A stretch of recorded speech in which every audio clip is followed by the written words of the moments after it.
अस्सलाम वालेकुम, मैं हूं दानिश यूसुफ। उम्मीद है आप सब खैरियत से होंगे। Welcome to my other video.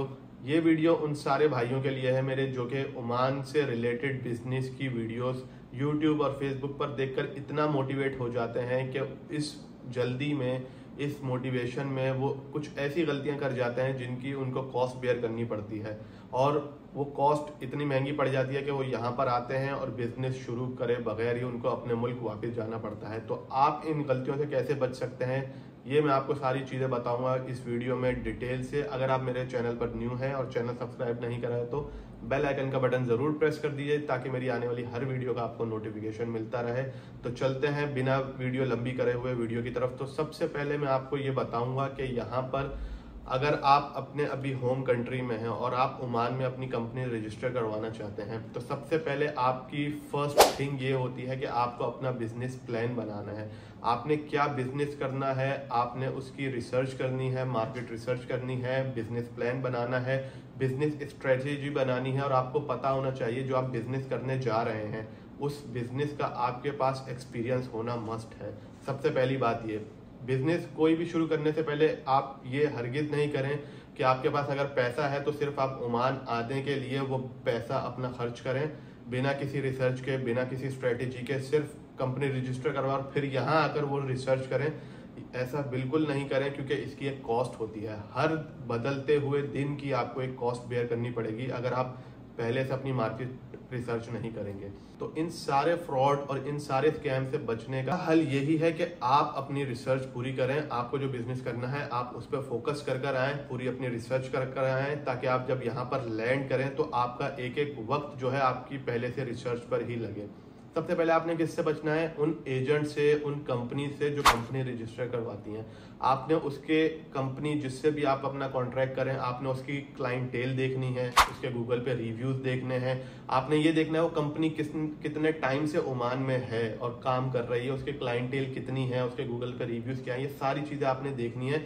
उसके बाद आपने उससे कॉन्ट्रैक्ट करना है और उस पर कॉन्ट्रैक्ट में आपने सारी टर्म्स एंड कंडीशंस लिखनी है। आपने उससे ये भी लिखना है कि आपको वो कंपनी रजिस्टर करवाएगा, आपको वीजे देगा, आपके सारे लाइसेंसेस लेके देगा, A to Z सारा काम करके वो देगा।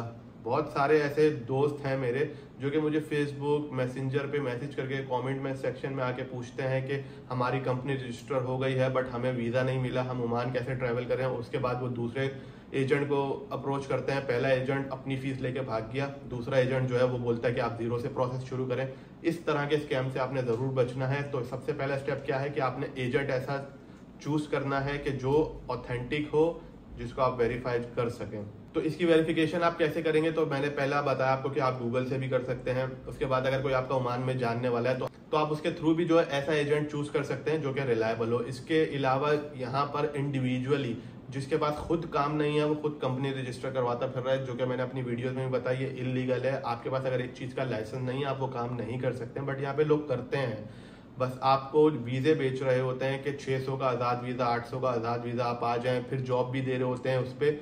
वो कैसे देते हैं कि आपको आज़ाद वीज़ा भेज दिया, 800,000 रियाल का, 1 महीने की आपकी सैलरी दे दी, वर्क वीज़ा बोल के आपको आज़ाद वीज़ा दे दिया, आप यहाँ पर आए, 1 महीने के बाद आपके पास कोई काम ही नहीं है। तो इन सारी चीज़ों से आपने बचना है। तो पहला तो आपने काम कर लिया कि अपना एजेंट, ऑथेंटिक एजेंट आपने चूज कर लिया। उसके बाद आप ओमान लैंड कर जाते हैं अपना इन्वेस्टर वीज़ा हासिल करने के बाद। तो आपने 3 चीज़ों का बहुत ख्याल रखना है। एक तो ट्रैवलिंग कैसे करनी है, आपने रेंट पे रूम कहाँ पे लेना है, या शेयरिंग में लेंगे या इंडिविजुअल लेंगे या होटल में लेंगे, वो आप पे डिपेंड करता है। उसके बाद आपने फूड कॉस्ट को कैसे मेंटेन करना है। तो पहला काम तो आपने कर लिया कि अपना एजेंट, ऑथेंटिक एजेंट चूज कर लिया आपने। उसके बाद उसने आपकी कंपनी रजिस्टर करवा दी है, उसने आपको इन्वेस्टर वीजा दे दिया, आप ओमान लैंड कर गए। अब उसके बाद तो एजेंट का ही काम होता है आपका बैंक अकाउंट खुलवाना, आपके अदर लाइसेंसिंग वगैरह करवाना। अगर आपने कोई शॉप से रिलेटेड बिजनेस करना है तो उस शॉप का एग्रीमेंट वगैरह बनवाना, ये सारा आपकी जिम्मेदारी होती है। बट आपकी हेल्प करते हैं एजेंट, जिसके थ्रू आप अपनी कंपनी रजिस्टर करवाते हैं। तो आपने किसी की भी वीडियो देखकर मोटिवेट नहीं होना है। मैं आपको बार बार यही बोल रहा हूँ कि आपने अपनी रिसर्च खुद करके आनी है।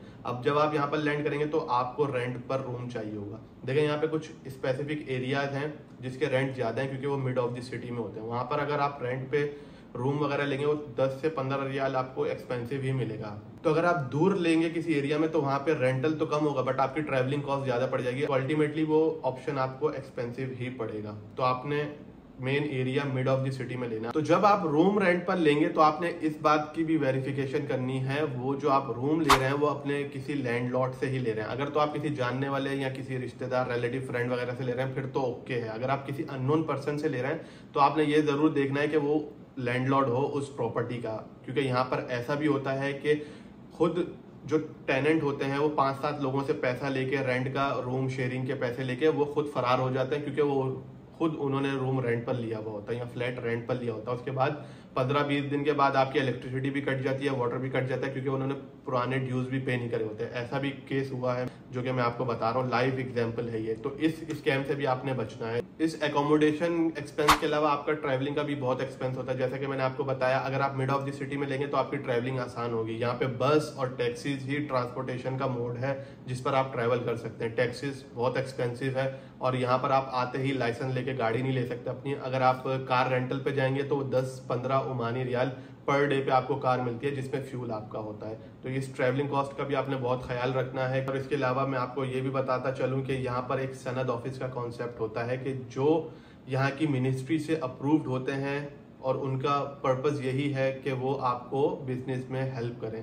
अब वो किस बिजनेस में आपकी हेल्प करें? अगर आप यहाँ पर आते हैं और आपके पास उनको जाकर आप बोले मेरे पास 10,000 ओमानी रियाल है, मैं इसमें क्या बिजनेस करूँ, इन सवालों के जवाब उनके पास ऑब्वियसली नहीं होंगे, क्योंकि हर सेक्टर से उनके पास हर टाइप ऑफ बिजनेस के लोग वहां पर आते हैं, उनसे इंफॉर्मेशन लेते हैं, उनके पास एक जनरल नॉलेज होती है। अगर तो आपकी बिजनेस रिसर्च ऑलरेडी होगी, आप उनसे टू द पॉइंट क्वेश्चन करें और तो वो उनका टू द पॉइंट आंसर भी दे सकता है आपको। लेट सपोज जैसे कि आपको बैंक अकाउंट खुलवाना है, उसके लिए लेटर हेड आपको चाहिए होता है। वो लेटर हेड आपकी कंपनी रजिस्टर्ड हो जाएगी, आपको लेटर हेड ले आकर उनको देना होगा कि मुझे इस पर टाइप करके दे दें bank account, opening bank account का लेटर, वो आपको टाइप करके दे देंगे। अच्छा, ऐसा भी होता है, ये यहाँ पर जो है वो एक्सपेट को फैसिलिटेट करने के लिए होते हैं सनद ऑफिस वाले, बट उनका मेजर पर्पस ओमानी को फैसिलिटेट करना होता है। आप वो एक्सपेट को भी फैसिलिटेट करते हैं, इसमें कोई दो राय नहीं है, बट उनका मेन पर्पस ओमानी को ही फैसिलिटेट करना होता है। तो उसमें लैंग्वेज बैरियर भी आ जाता है। अगर आपको तो अरेबिक आती है तो वेल एंड गुड है, अगर आपको अरेबिक नहीं आती है उसके भी काफी सारे मोड हैं। कुछ ऐप्स आती हैं जो कि गूगल ट्रांसलेशन भी है, उससे आपकी कम्युनिकेशन में थोड़ा सा गैप कम हो जाता है। अगर आपको अरबी आती है तो आपको एज मिलता है। इसके अलावा सनद ऑफिस वाले के पास आप जाके स्पेसिफिकली किसी क्वेश्चन का आंसर पूछें तो उनके पास नॉलेज होती है, वो आपको जवाब देंगे। बट मैंने फिर बताया